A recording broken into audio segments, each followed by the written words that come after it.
Olá, que as energias amorosas de Jesus possam morar no coração de cada um de nós.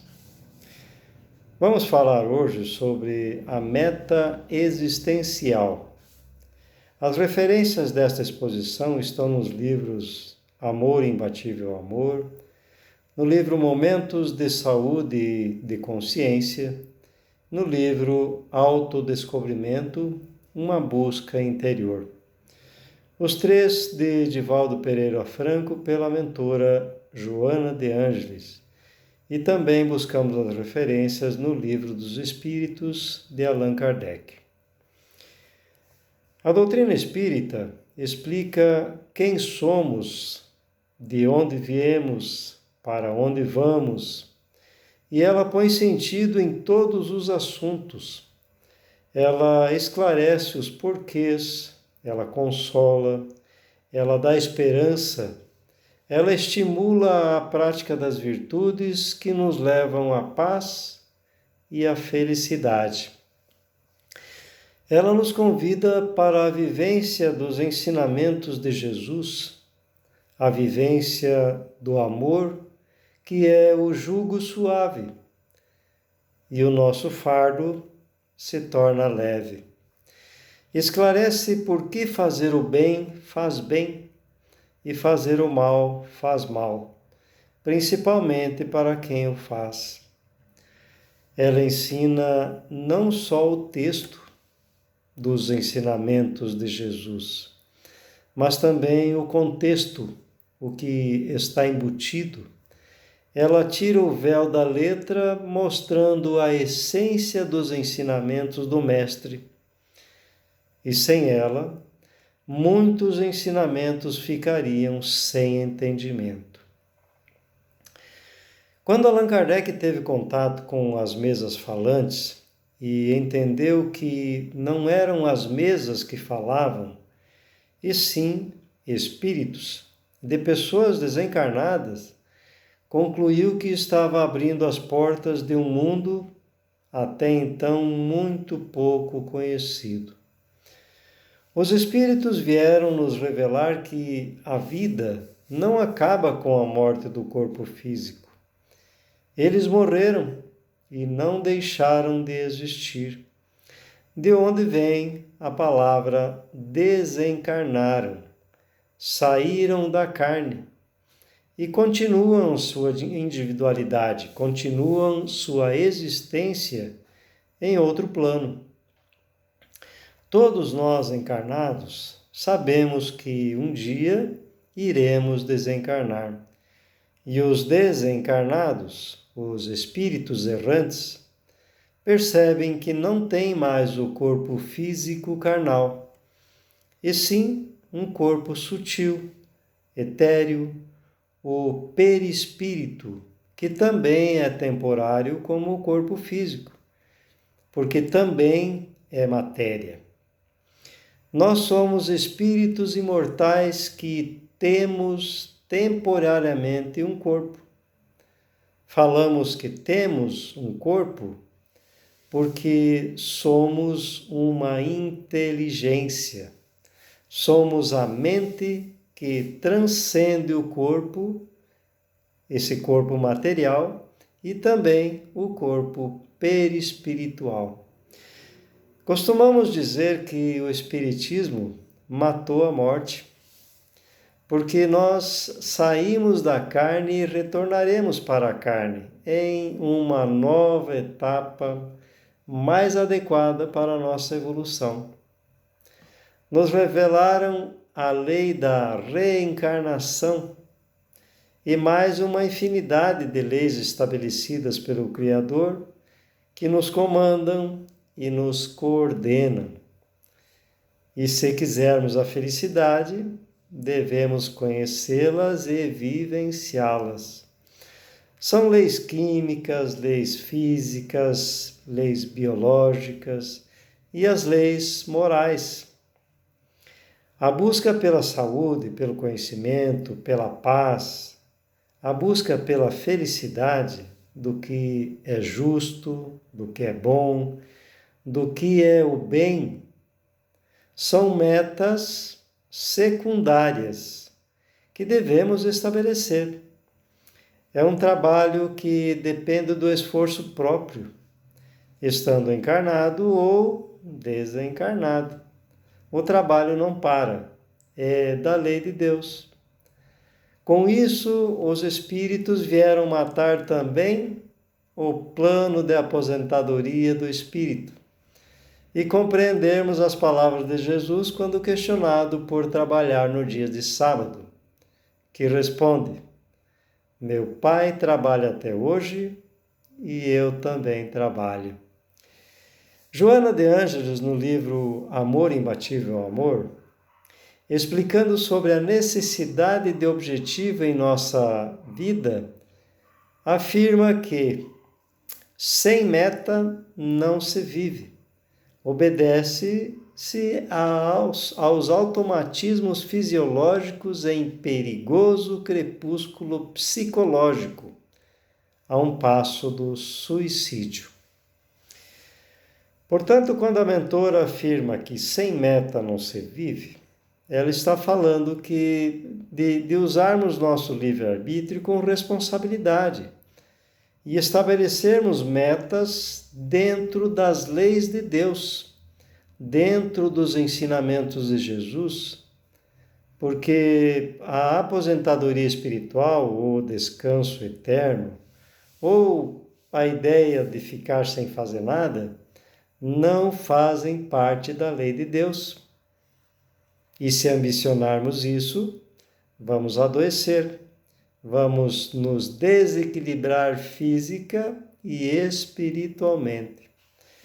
Trazemos alguns automatismos do nosso processo evolutivo que, pela falta de conhecimento, nos levam aos insucessos e aflições, né? Como, por exemplo, as queixas que nos perturbam, o comportamento de observação negativa, que nos leva para o desânimo, ou quando armazenamos tristezas e mágoas, caminhamos para a depressão. Cada tipo de comportamento mental vivenciado corresponde à natureza emocional física, explica a mentora. Jesus, conhecendo a transitoriedade dos valores terrestres e a transitoriedade do corpo, propôs a busca do reino de Deus e a sua justiça, e tudo mais será acrescentado. Quando estabelecemos o mais importante, estabelecemos a meta principal, as demais aspirações se tornam secundárias, necessárias para se alcançar a principal. O reino de Deus, que é o reino de amor, e possui leis que precisamos trazer para a nossa vivência. Jesus nos convida: conhecereis a verdade e a verdade vos libertará. Então, enquanto não conhecermos a verdade, não viveremos na verdade e estaremos presos na ignorância, vivendo de automatismos biológicos, como comer, beber, dormir, fazer sexo ou ter coisas que deixaremos no mundo material. E entramos numa escuridão, em um perigoso crepúsculo psicológico, a um passo do suicídio, nos aniquilando. Explica a mentora no livro Momentos de Saúde e Consciência que a busca pela plenitude constitui a meta essencial da consciência lúcida, que descobriu os valores reais da vida e superou os equívocos do ego no processo de evolução do ser espiritual. Olharmos onde chegaremos. A meta principal é a plenitude. É a conquista de valores que, como dizia Jesus, os pássaros não comem e a ferrugem não corrói. conquistarmos valores espirituais. A plenitude é sonhada por todos os povos, nas mais variadas épocas da história. Foi assinalada por santos, por místicos e heróis, como Nirvana, Samadhi, paraíso, glória. E Jesus dá uma denominação mais amena, chamando de Reino dos Céus, onde não visceram as dores, nem as angústias, nem as saudades, nem as aflições. Para isso que o Mestre Divino propôs o mergulho no oceano dos sentimentos, onde fruímos a harmonia sem ansiedade, nem arrependimento, sem perturbações ou tormentos, independente de estarmos encarnados ou desencarnados. A recomendação da mentora é de começarmos com as metas secundárias e, à medida que vamos avançando e conquistando essas metas secundárias, outras vão se apresentando atraentes, motivadoras e desafiadoras, nos estimulando para desenvolvermos todas as nossas potencialidades adormecidas, necessitando para isso o despertar individual, a reflexão e visualização de onde chegaremos. As metas secundárias que podemos estabelecer são metas orgânicas, educacionais, familiares, sociais, econômicas, artísticas, espirituais. Qualquer uma exige esforço, determinação, disciplina e precisamos adequar as nossas metas aos valores espirituais gradativamente.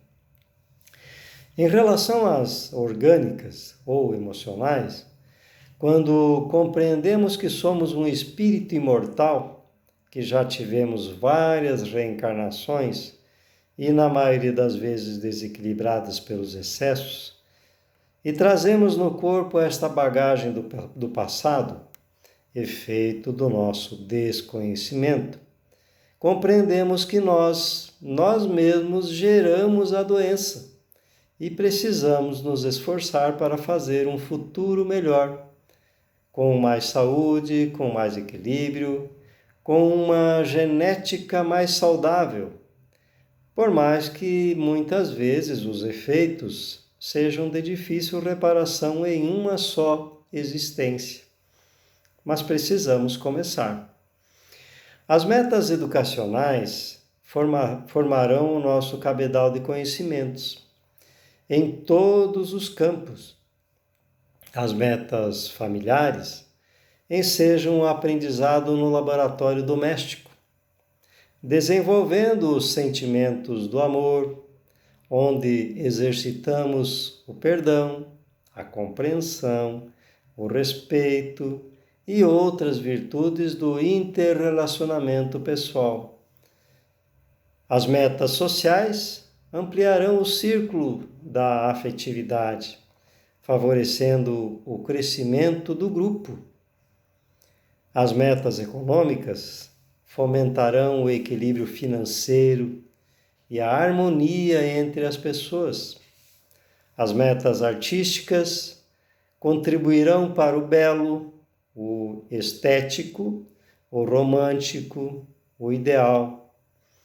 E as metas espirituais irão coroar as realizações do processo evolutivo, levando à plenitude. As metas humanas imediatas são estimuladoras para a existência terrestre, a vida corporal. E elas estão na horizontalidade da vida.